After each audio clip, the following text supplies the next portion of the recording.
Welcome, my dear student. We are going to study relaxation process.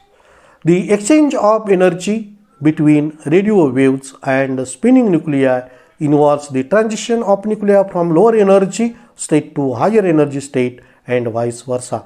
When a cancellation of equal number of nuclei of opposite spin states, no NMR phenomena will be observed. However, population of nuclei in the lower energy state is slightly greater than that in the higher energy state. For example, at applied magnetic field of 2.4 Tesla, there are 26 protons extra at lower spin energy state per 10 raised to 6 protons. Only the 20 protons out of 10 raised to 7 protons are in excess in the ground state. Although this number is very small, it is sufficient to give rise to a net absorption of energy in a radio frequency region.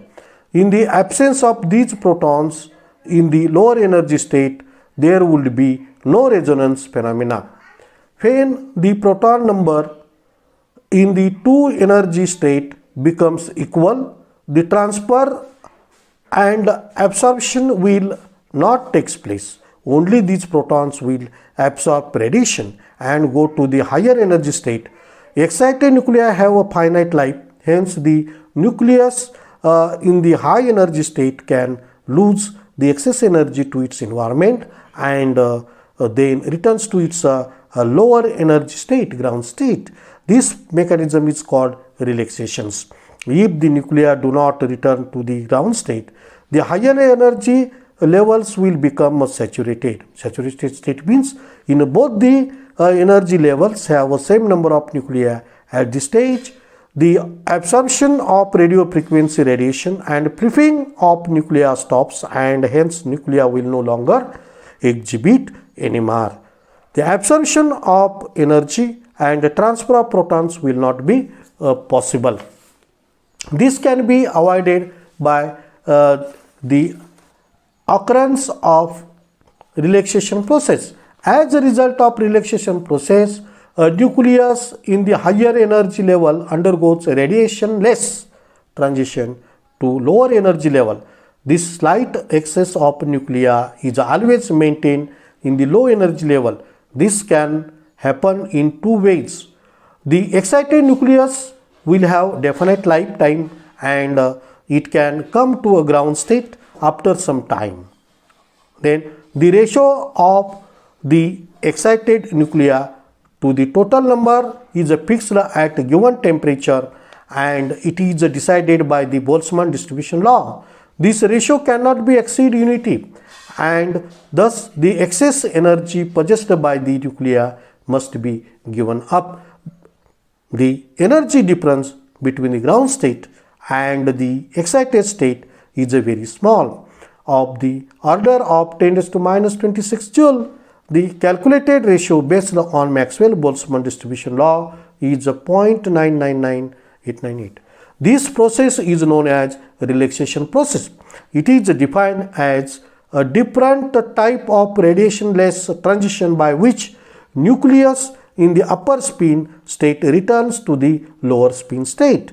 There are 2 types of relaxation processes: spin lattice relaxation and second spin relaxation. Spin lattice relaxation, in which a nucleus in the high energy state transfers its energy to other nuclei in the surrounding lattice or framework of the molecules of the sample and the solvent. The time taken by the process to occur is known as the relaxation time. This excess energy remains with lattice in the form of additional translational energy. The time spent by the nucleus in the high energy state before coming down to the low energy state for solids, the relaxation time is of the order 10 raised to minus 4 to 10 raised to minus 2 seconds. The transfer of energy to the lattice helps to maintain a constant slight excess of nuclei in the lower energy level than in higher energy state. which is the basic condition for NMR spectra. Second, that is a spin relaxation. A nucleus in the high energy state transfers its excess spin energy to neighboring nucleus. This type of relaxation process doesn't reduce the population in the higher energy state. This type of relaxation has the same time as required by the spin lattice relaxation process. The mutual exchange of spin energy between two neighboring nuclei requires just 10 to the minus 4 seconds in the case of solids and 10 to the minus 4 to 10 seconds in the case of liquids. Spin relaxation doesn't help to maintain a slight excess of nuclei in the lower energy level, but it doesn't limit the time spent by the nuclei in the higher energy level. Both spin and spin lattice relaxation processes contribute to the width of the spectral line.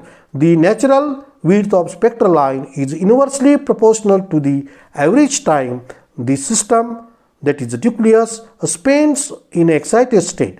Thus, sharp resonance lines are observed for states of extended excitation and broad lines are observed for the short-lived excited state. Thank you.